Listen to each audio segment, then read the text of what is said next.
नमस्कार दोस्तों, मैं हिमांशु यादव आपका एक बार स्वागत करता हूं Acon institute for nurses free lecture series में। आज की क्लास में हम डिस्कस करेंगे रूमेटिक फीवर।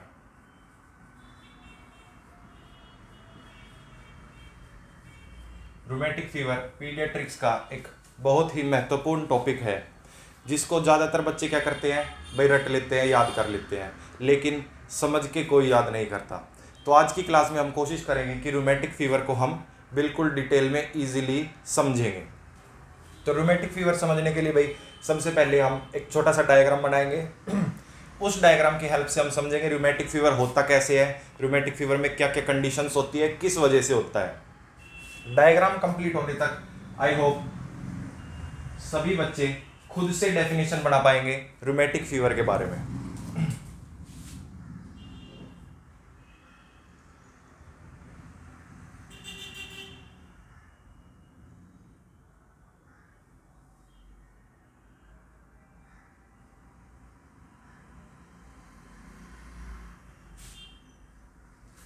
ठीक है, तो भाई ये रूमेटिक फीवर होता किससे है, सबसे पहले हम जानेंगे एक बैक्टीरिया जिसका नाम क्या है, स्ट्रेप्टोकोकाई। स्ट्रेप्टोकोकाई नाम का एक बैक्टीरिया। अगर मैं कंप्लीट नाम की बात करूं तो group A beta haemolytic streptococci. Bacteria नामक group A beta haemolytic streptococci क्या करता है, जब पेशेंट के एयरवे में एंटर करेगा तो फेरिंग्स पर जाकर चिपक जाएगा। ये क्या है भाई, हमारा group A beta haemolytic streptococci. बिल्कुल इजी तरीके से समझेंगे। क्या हुआ, सबसे पहले बैक्टीरिया ने एयरवे से एंटर किया पेशेंट के अंदर और फेरिंग्स रीजन पर जाकर अटैच हो गया। अब फेरिंग्स रीजन पर जाकर अटैच हो गई, स्ट्रेप्टोकोकाई क्या कोज करवाएगा, हमारा मेन सबसे इंपॉर्टेंट जो स्ट्रेप्टोकोकाई कोज करवाता है भाई, वो होता है पेशेंट में सोर थ्रोट। सोर थ्रोट या फिर इसको हम बोल सकते हैं दूसरा नाम फेरिंजाइटिस।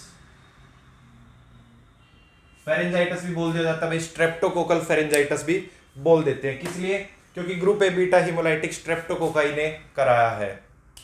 अब सर यहां तक तो ठीक है, आगे कंडीशन क्या होगी।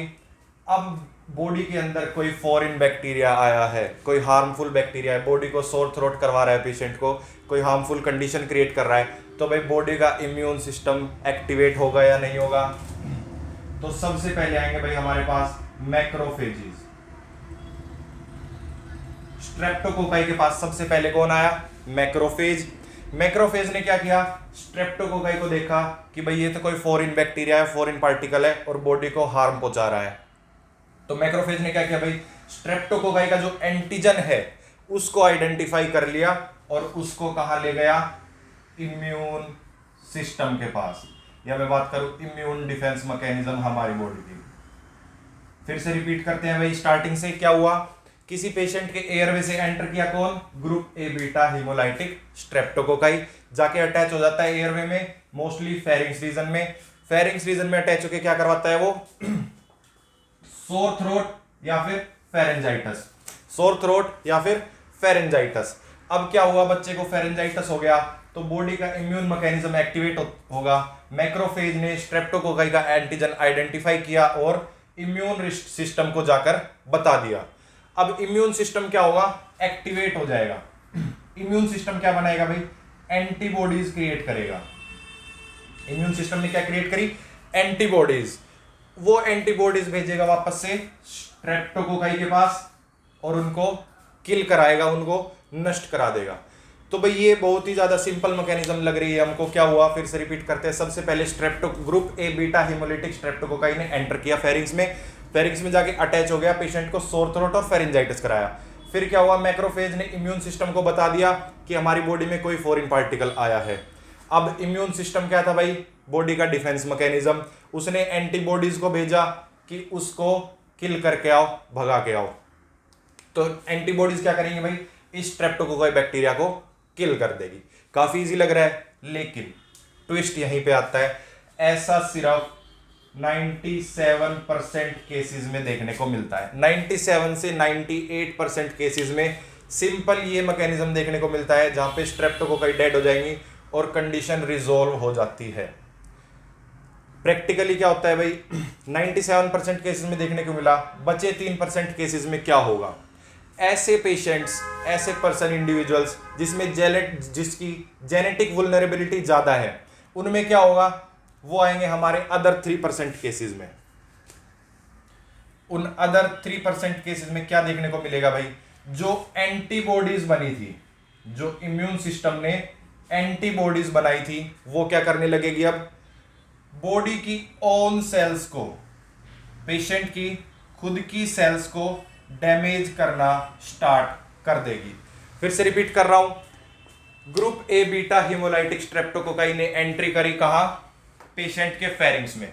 समझ लो भाई, ये group A beta haemolytic streptococci खुद में कोई गुंडा है, बुली है, कोई खुद में दिखाता है दूसरे बच्चों को कि हाँ भाई मैं तेरे को थपेट दूंगा, पीट दूंगा, ऐसे वैसे। तो अब क्या हुआ, किसी एक चमचे ने क्लास के उस गुंडे की शिकायत कर दी किसी टीचर को। भाई गुंडा आया था, बुली था क्लास में, किसी एक चमचे ने उसकी शिकायत लगा दी टीचर को, हेडमास्टर को। हेडमास्टर ने क्या किया, पीटी सर को भेजा कि जाओ उस बुली को खदेड़ के आओ, उसको धमका के आओ, उसको पनिश करके आओ। तो भाई ये तो नॉर्मल रेस्पॉन्स हो रहा था जो कि 97% लोगों में हुआ।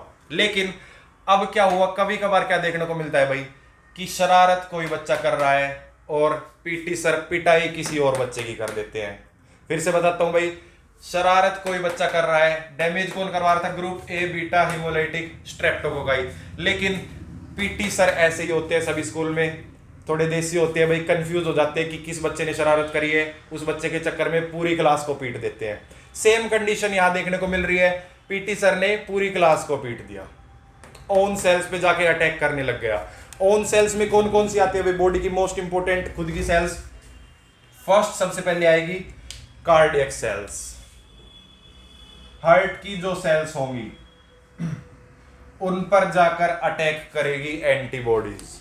हार्ट की सेल्स जो लेयर होगी हार्ट की, मायोकार्डियम, एपिकार्डियम, पेरिकार्डियम, उन पर अटैक करेगी और क्या करवा देगी भाई, पेरिकार्डाइटिस। कार्डियक सेल में अटैक करके क्या करवा देती है, पेरिकार्डाइटिस। नेक्स्ट अटैक करती है सीएनएस पे, central nervous system. Central nervous system पे अटैक करती है भाई। सेंट्रल नर्वस सिस्टम में जो इनवॉलेंट्री मूवमेंट्स करवाती है, जो वॉलेंट्री मूवमेंट्स का कंट्रोल होता है पेशेंट का, उनको खो देगा। कोरिया जैसी कंडीशंस देखने को मिलेगी सेंट्रल नर्वस सिस्टम में जब ये एंटीबॉडीज अटैक करेंगी। नेक्स्ट उसके बाद आता है भाई skin and subcutaneous nodules. Skin की लेयर पर और सबक्यूटेनियस लेयर पर भी अटैक करती है एंटीबॉडीज ज्यादातर, और क्या कराएं देगी, स्किन में कंडीशन क्रिएट हो जाएगी एरिथेमा मार्जिनेटम, और सबक्यूटेनियस में सबक्यूटेनियस नोड्यूल्स। नेक्स्ट उसके बाद एक और इंपॉर्टेंट आता है भाई हमारा, अटैक करती है जॉइंट्स पर, पेशेंट के जॉइंट्स पर। जो भी पेशेंट के जॉइंट्स होंगे भाई, मोस्टली उन रीजंस पर जाकर अटैक करेगी, साइनोवियल मेम्ब्रेन को डैमेज पहुंचाएगी और पेशेंट को क्या करवा देगी, पेशेंट को क्या करवा देगा, एंटीबॉडीज पॉली आर्थराइटिस।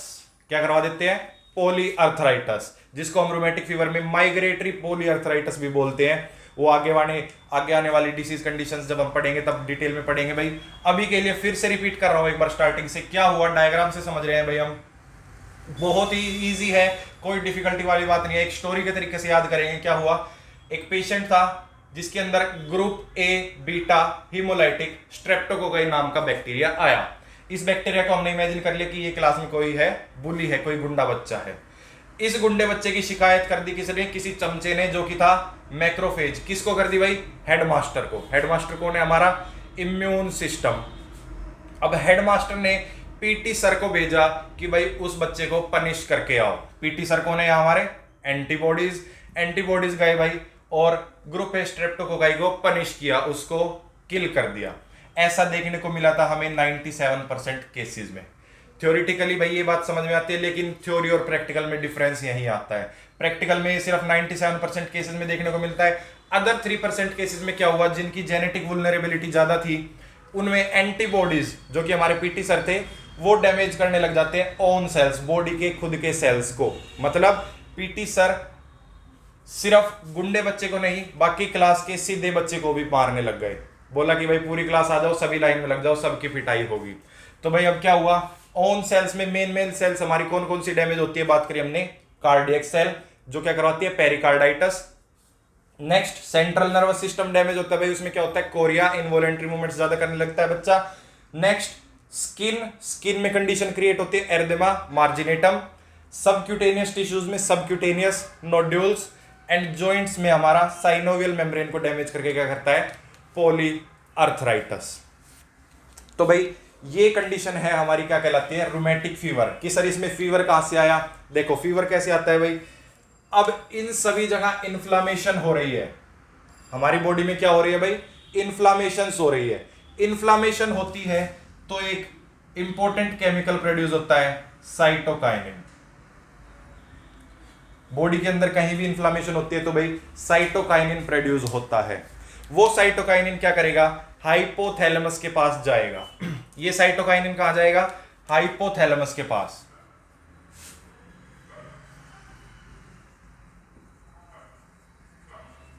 हाइपोथैलेमस हमें मालूम है हीट रेगुलेटरी सेंटर है हमारा। तो हाइपोथैलेमस क्या करेगा भाई, बॉडी में फीवर क्रिएट कर देता है। उसी फीवर को हम नाम देते हैं रूमेटिक फीवर। फिर से रिपीट कर रहा हूं, क्या हुआ था, इन्फ्लामेशन हुई बॉडी में, पीटी सर ने पूरी क्लास की पिटाई लगा दी, इन्फ्लामेशन हो गई, तो क्या हुआ भाई, एक साइटोकाइनिन रिलीज हुआ जो हाइपोथैलेमस के पास गया।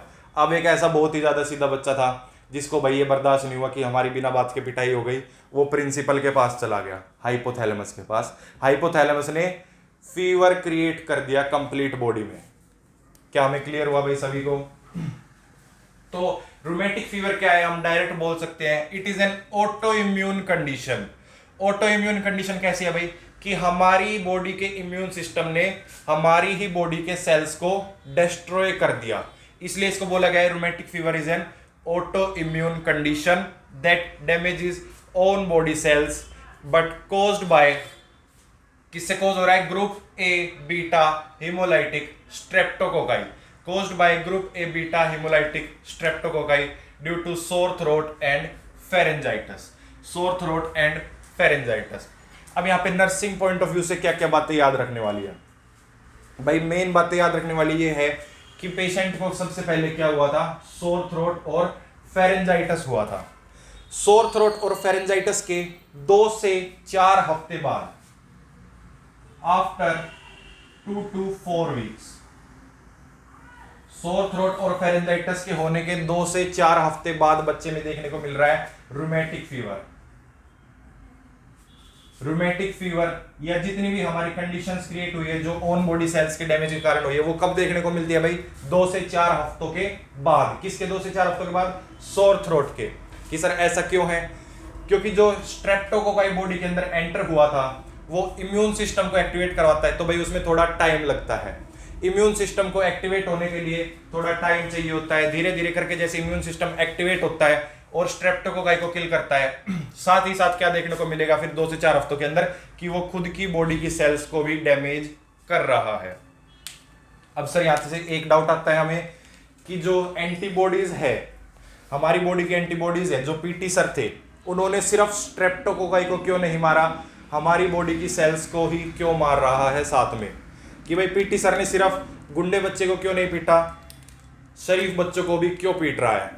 तो भाई इसलिए देखने को मिलता है जो group A beta haemolytic streptococci है, जो हमारा group A beta haemolytic streptococci है, बैक्टीरिया है, उस पर एंटीजेंस जो प्रेजेंट है, उस पर जो एंटीजेंस प्रेजेंट है वो एंटीजेंस सिमिलर होते हैं हमारी बॉडी के सेल्स के एंटीजेंस के मुकाबले।